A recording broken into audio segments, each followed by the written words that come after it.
1 Reis, capítulo 18, versículo 34, é o texto que nós vamos ler nessa noite, amém?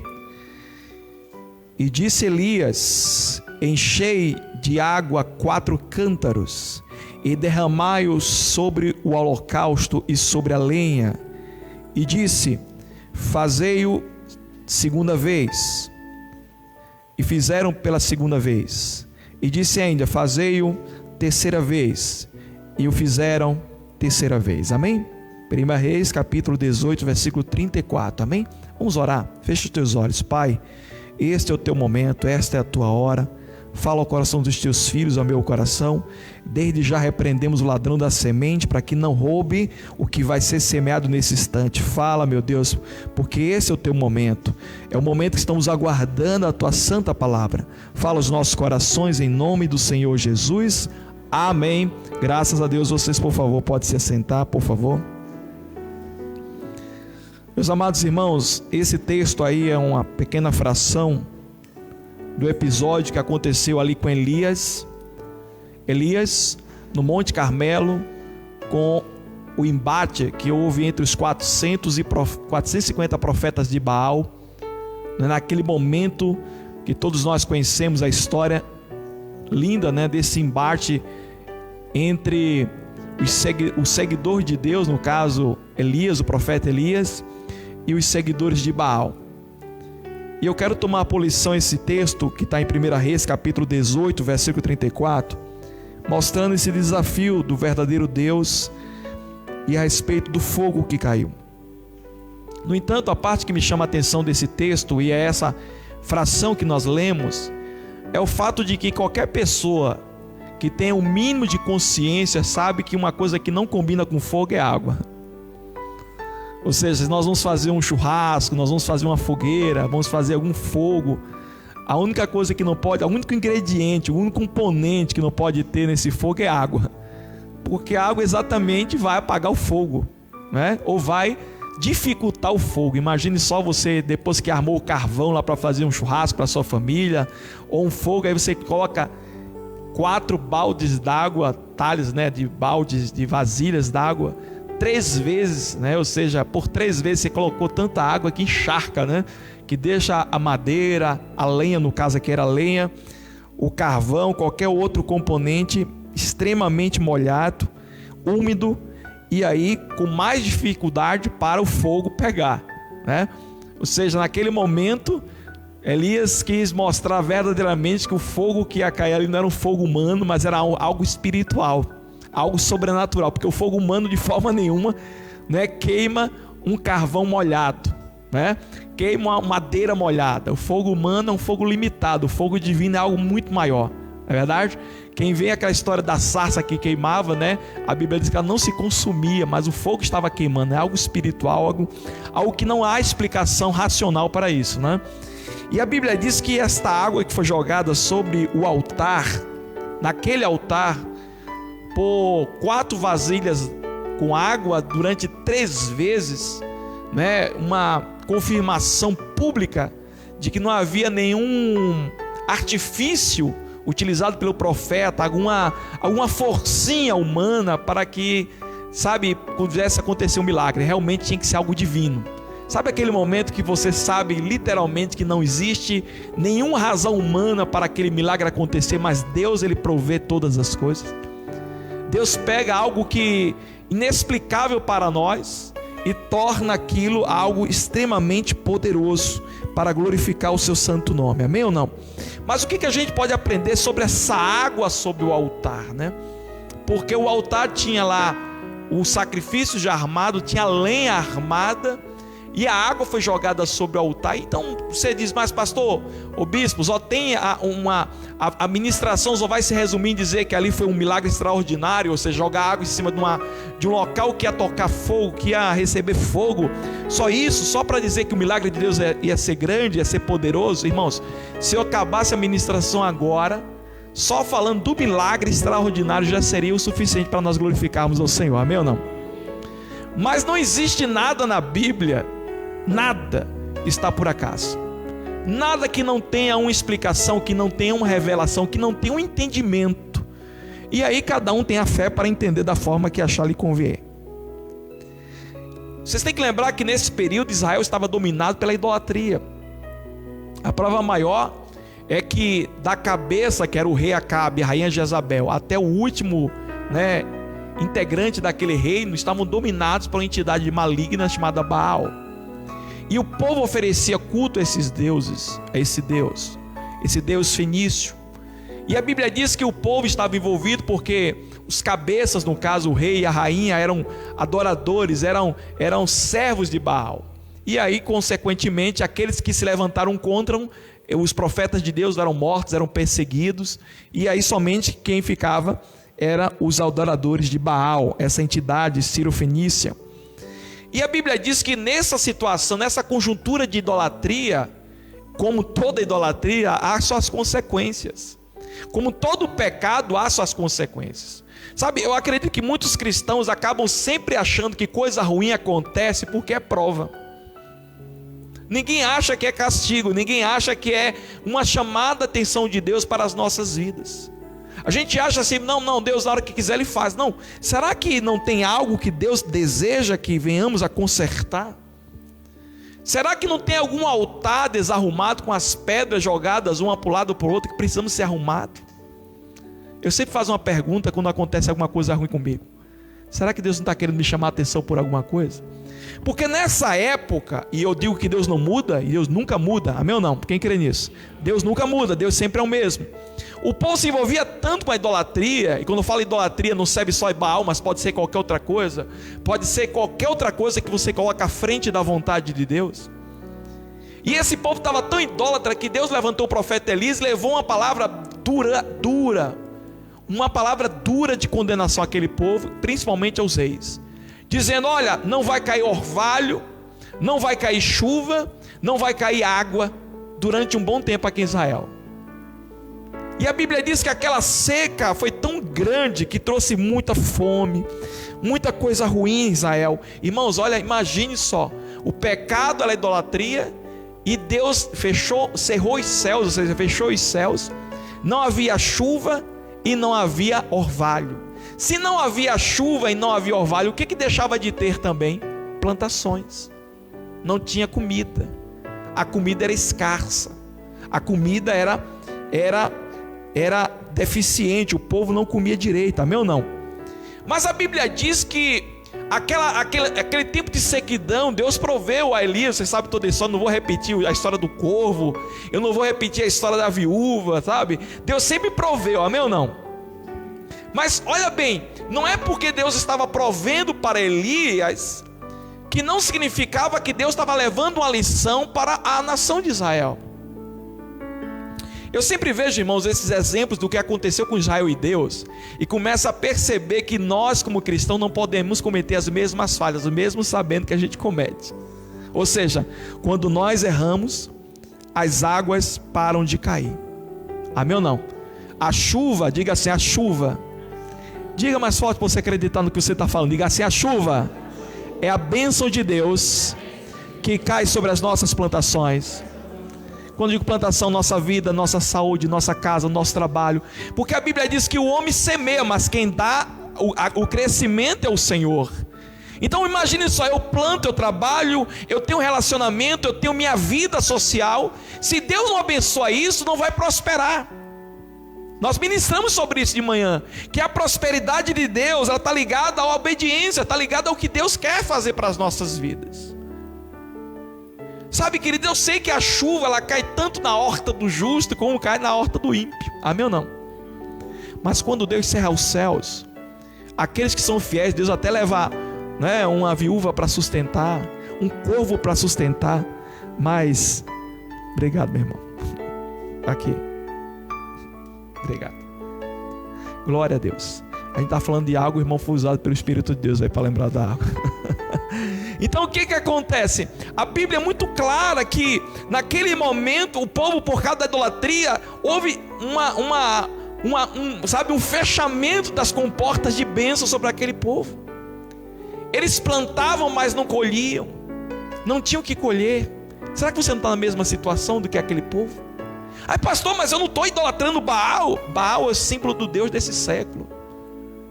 É o mundo, é as coisas que habitam neste mundo, é o que todo mundo faz. Havia 450 profetas de Baal, ou seja, existem mais pessoas adorando Baal do que pessoas adorando a Deus.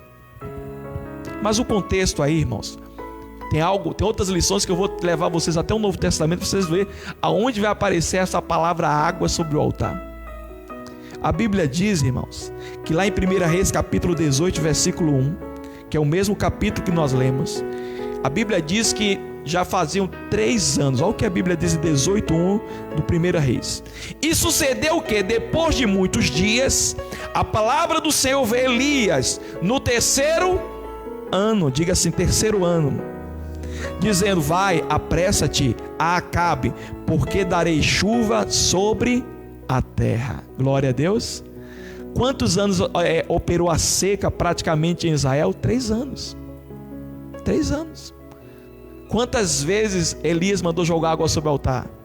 3 vezes. Será que é coincidência? Por 3 vezes a água foi jogada sobre o altar. E olhem, prestem bem atenção, quando a água foi jogada sobre o altar, estava ainda no momento de seca. Era um bem precioso naquele momento. Imagine só a cena, o povo lá no Monte Carmelo, e aí pegam água e jogam água, desperdiçando em cima dentro do altar. Da cabeça de muitos era desperdício. Olha a água, nós estamos numa seca. Você pode observar que a água já vai cair depois que aparece aquela imagem da pequena nuvem. Lembra da história da pequena nuvem? Vai ser depois disso, depois que ele mata os profetas de Baal, depois que acontece o embate do fogo, foi depois disso. Ou seja, nesse período que Elias estava no Monte Carmelo, ainda estava operando o quê? A seca. Ainda estava sem cair uma gota de chuva do céu. E Elias pegou e jogou água sobre o altar por 3 vezes. E imagine só aquele povo, irmãos. Olha, queridos, eu não sei não, mas uma das coisas piores que o ser humano pode passar, além da fome, é a sede. Ainda é pior do que a fome, porque a fome, o corpo, o ser humano consegue até viver alguns dias com fome, sem comer nada. Nós temos reservas de energia, reserva de gordura para poder, sobreviver um bom tempo, mas a água não consegue não. O máximo que consegue é 3 dias, no máximo. Depois disso o corpo entra numa falência múltipla de órgãos que você não imagina. A pessoa morre de sede, morre literalmente de sede. E que nós já passamos por situações de quase morte de sede. Sabe aquela, você chega em casa parecendo um camelo que chegou do deserto, e você toma aquela água, nossa, você é algo tão refrigerante, é algo tão maravilhoso, é algo tão, sabe, que você se sente tão bem tomando a água naquele momento, porque está matando a sua sede. E aquele povo de Israel, de tanto buscar soluções humanas através de Baal, adorando aquela divindade cananeia, aquela cirofenícia, adorando aquela imagem de escultura, pedindo fartura, pedindo bênção, a imagem que não poderia dar. O povo sedento de milagre, o povo sedento por mudança, o povo sedento para a água. Não estou falando da água física, não, estou falando da água espiritual, da presença de Deus. Porque quando nós vivemos uma vida dominada pelo pecado, irmãos, nós vamos viver uma vida sedentas de Deus, sedentas pela água. E quando eu lembro de uma sede extrema que nos faz levar a poços mentirosos, eu lembro da mulher samaritana. Quando ela chega para Jesus e pede água, porque Jesus lhe oferece uma água diferente, uma água que ela estava procurando em tantos e tantos poços. Ela já tinha procurado em 5 poços. Como assim, pastor? Ela já estava no 5º casamento que não era dela, tomando maridos de outras mulheres, e já ia entrar no 6º, já estava entrando naquela listinha de 6 maridos, e 6 maridos que não eram dela, ou seja, ela tinha acabado com famílias, destruído famílias, relacionamentos, procurando o que? Se satisfazer. Procurando o que? Poços de engano, água que matasse a sua sede de vida. Sabe, queridos, a água é um elemento essencial à vida. É a primeira coisa que eu notei aqui sobre a água. A água é essencial à vida. Sem água não tem vida. Nós nascemos dentro de líquidos. Nós precisamos de água. 70% do nosso corpo é feito de líquido. Precisamos de água. Então, nessa questão de você precisar de água, aquele povo era sedento de água, era sedento de mudança. Sabe, talvez eu e você somos parecidos àquele povo. Nós queremos buscar de uma forma imediata, uma solução para a nossa sede. Quer nos matar a nossa sede, talvez uma sede de dinheiro, talvez uma sede de poder, talvez uma sede de relacionamentos. Você começa a buscar, quando na verdade, quando nós precisamos só fazer é pedir água. Você não precisa procurar poços. Você pode falar para a pessoa que está ao seu lado, que eu sei que é alguém da tua família, diga: você não precisa procurar poço. Você não precisa procurar poço de engano. Peça a água. Peça a água.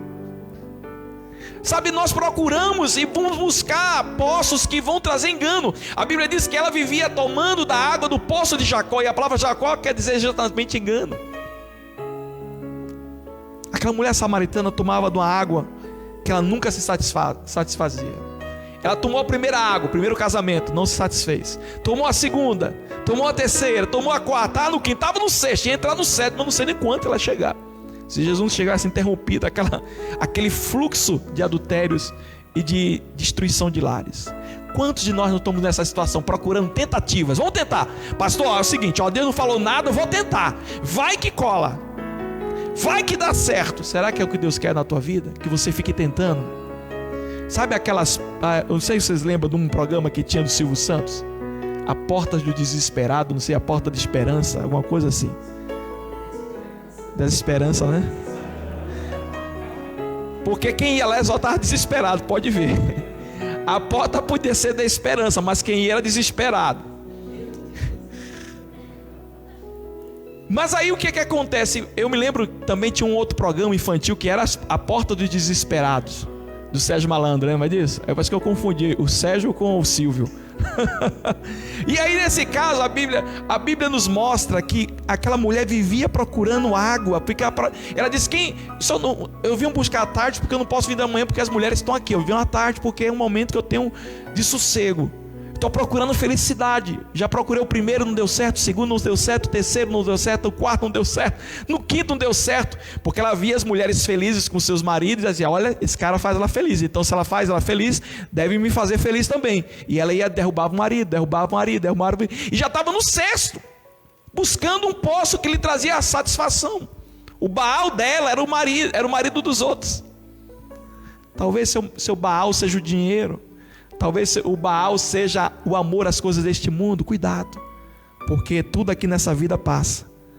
A Bíblia diz que Jesus respondeu para ela, está aqui em João capítulo 4, versículo 14, dizendo que a água que ela ia receber dele, olha o que a Bíblia diz: mas aquele que beber da água que eu lhe der, nunca terá sede, porque a água que eu lhe der, lhe fará nele uma fonte de água que salte para a vida eterna.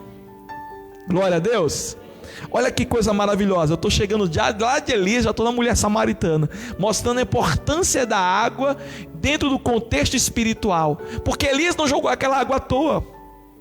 Estava faltando água em Israel. Estava faltando água na vida do povo de Israel. O povo não tinha a presença de Deus. A água simboliza o Espírito Santo. Sem ele no altar as coisas não funcionam.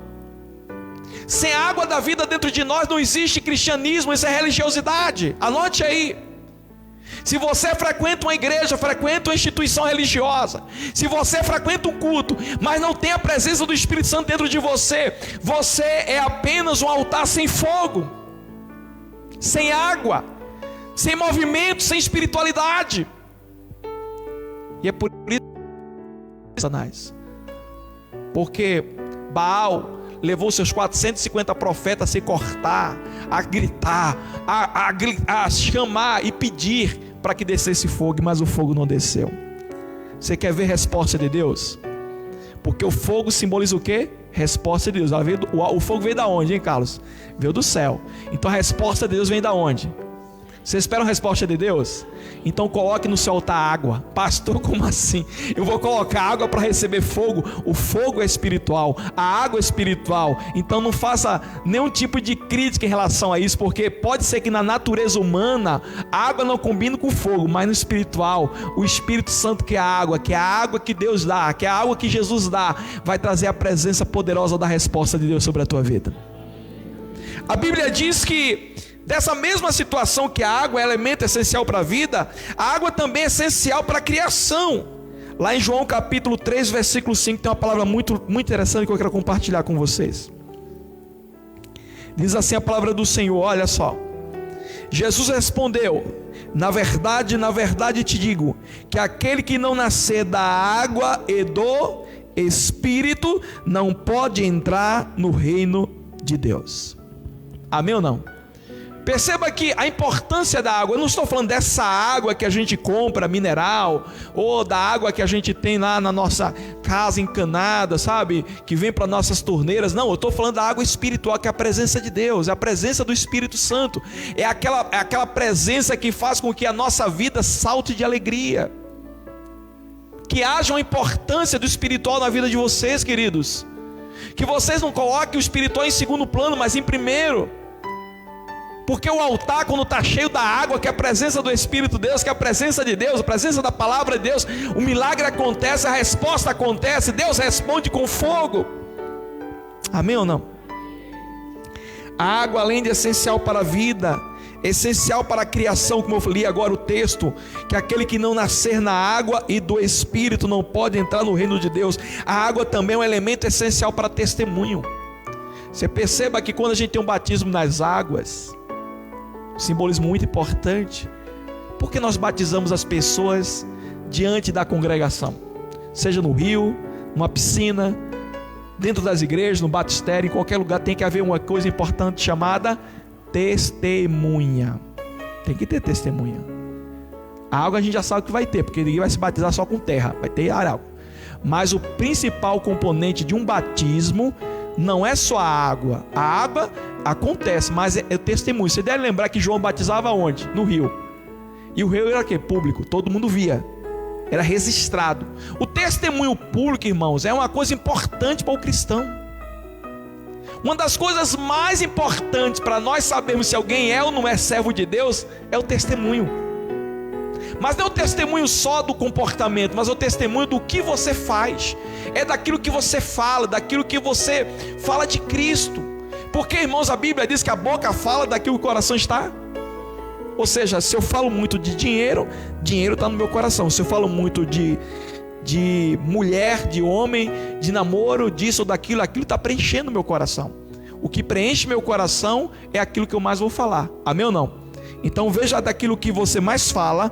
Não é só aquilo, mas pastor, eu passo a semana toda trabalhando. É evidente que eu vou trabalhar mais, e ao trabalhar eu vou falar mais dos meus negócios do que dos negócios de Deus. Eu não estou falando do que você fala mais, mas daquilo que você gosta mais de falar, da importância para você. Amém ou não? Aí a terceira coisa importante sobre a água é essencial para testemunho. Olha o que a Bíblia diz em 1 João, agora eu estou na epístola, abre a sua Bíblia, já estou terminando, capítulo de número 5 e o versículo de número 6. Olha que coisa interessante. 1 João 5,6. Este é aquele que veio por meio de água e sangue, Jesus Cristo, não somente por água, mas por água e sangue, e o Espírito que dá testemunho, porque o Espírito é a verdade. Louvado seja o nome do nosso Senhor e Salvador Jesus Cristo. Amém ou não? Elias, naquele momento no Monte Carmelo, ele fez um embate público. Ele fez uma frase, uma pergunta. Olha como eu estou misturando as histórias para você entender o que eu quero ministrar sobre a intenção da água. O que foi que Elias falou no Monte Carmelo? Ele disse assim para o povo de Israel: até quando vocês vão cochear entre dois pensamentos? Se o Senhor é Deus, venha para o lado dele. Se Baal é Deus, vá para o lado de Baal. O que ele estava querendo fazer aquilo? Dê testemunho do que você quer. Confesse. Vocês querem o que da vida? Admita o que vocês querem. Vocês querem Deus ou Baal? Deus é Deus. Deus é poderoso. Deus é real. Então se entregue a Ele. Tome a decisão. Seja a água é assim, irmãos. Olha, quem quer tomar a água tem que pedir. Jesus diz assim: aquele que quiser tomar da água, né, tem que me pedir. A Bíblia diz: se você me pedir, a mulher fala, Jesus falando para a mulher samaritana: se você me pedir, eu lhe darei água viva. Ou seja, eu não dou água para quem não pede, eu estou dando água para quem pede, para quem quer, para quem busca, para quem se importa. para quem se importa. Você se importa com a água sobre o altar? Você se importa ou não? Olha o que a Bíblia diz. Lá em João, agora eu vou sair da epístola e agora eu vou lá para João, viu, Carlos? João capítulo 19, versículos 34 e 35. Olha que mensagem, eu vou fechar agora para vocês. Contudo, um dos soldados lhe furou o lado de Jesus, uma lança, e saiu o quê? Água e sangue. E aquele que viu testificou, e o seu testemunho é verdadeiro, a saber que é a verdade o que diz, para que todos vós o creais. O que saiu do lado de Jesus? Água e sangue. Se você olhar para o altar de Elias, o que tinha? A água foi jogada num altar que tinha sangue, porque o animal foi morto, estava ali as partes dele, os pedaços dele em sangue, ensanguentado. Sabe, aquele altar mostra para a gente na nova aliança, não é que nós vamos estar matando novilho para oferecer a Deus, mostrar que é a nossa vida diante do Senhor, que as pedras simbolizam a nossa comunhão, são 12, é a aliança que temos com Deus, é a maneira, o nosso comportamento diante do Senhor, elas têm que estar o quê? Ajustadas, arrumadas. E o altar em Israel estava como, Carlos? As pedras estavam todas espalhadas, estava tudo bagunçado. O que Elias fez primeiro? Arrumou as pedras do altar, arrumou a lenha, que chama-se preparativo para o fogo descer, colocou o sangue e o novilho em cima, colocou as partes ensanguentadas daquele sacrifício, e colocou o quê? Água sobre o altar por 3 vezes, simbolizando os 3 anos que Israel ficou sem água, estava sendo jogado sobre aquele altar. O que Deus está falando para você e para mim entender nessa noite? Quando nós permitimos o Espírito Santo em nossos sacrifícios, em nossas ofertas, em nossa vida, em nosso altar, a presença de Deus se manifesta através do fogo. O problema nosso é que queremos oferecer a Deus coisas mecânicas, coisas artificiais, sem a presença da água. A água que Deus está nos dando é a água que veio do próprio Jesus, a água que foi tirada ali da lateral dele, com sangue. Porque sem sangue e sem água o ser humano não vive. Ali estava mostrando que Jesus estava findando a sua vida física na terra. Era o último suspiro, era o momento da sua morte, não tinha mais nada. Saiu a água, símbolo de vida, e saiu o sangue, símbolo da circulação desta vida. Amém ou não? E o que traz para nós nessa noite como lição? Que precisamos da água. Será que o seu altar está seco? Será que só a sua vida está seca, como um deserto, precisando de uma mudança? Será que você não está igual aquela mulher samaritana, procurando se satisfazer com os poços da terra, procurando satisfazer com as coisas que você acha que lhe gera prazer, que lhe gera alegria? Ou você está procurando uma água que nunca lhe trará sede? Sabe, irmãos, tudo que eu procuro aqui embaixo, tudo que eu busco aqui embaixo para me satisfazer como ser humano, tudo é limitado. Eu me lembro que quando eu era solteiro, meu sonho era namorar para casar. Se eu colocasse o meu coração só nisso e achasse que isso era o grande clímax da minha vida, eu teria perdido filhas maravilhosas que Deus me deu. E se eu disser, mas eu já estou me realizado, e um dia Deus estiver me planejando para mim netos, eu vou ficar mais realizado ainda, porque quem já tem netos sabe do que eu estou falando, é muito maravilhoso isso. Então o que eu estou mostrando para vocês é que você, com todos os postos que nós vamos buscar aqui embaixo para satisfação pessoal, todos esses são passageiros e voltam a nos provocar sede. Qualquer coisa, comprar um carro novo, pastor, conquistei o que eu queria. Depois de uns 2, 3 anos, você já vai começar a querer comprar um outro carro, porque aquele modelo já ficou ultrapassado. Não coloque sua expectativa em coisas limitadas. Anote isso na sua Bíblia. Não coloque sua expectativa de prazer, de alegria em coisas aqui dessa terra. Coloque seu altar, a presença da água, que é o Espírito Santo. Busque do Senhor. Não busque a bênção. Deixa a bênção chegar até você. Deus está te respondendo nessa noite. Diga a pessoa que está falando, deixa a bênção chegar até você. Sabe, quando corre atrás da bênção, nunca chega na bênção. Mas quem deixa a bênção correr, a bênção corre. A Bíblia diz que quando eu cumpro os mandamentos do Senhor e obedeço, as bênçãos do Senhor me perseguirão e me alcançarão. É isso que eu creio, irmãos, é assim que eu vivo.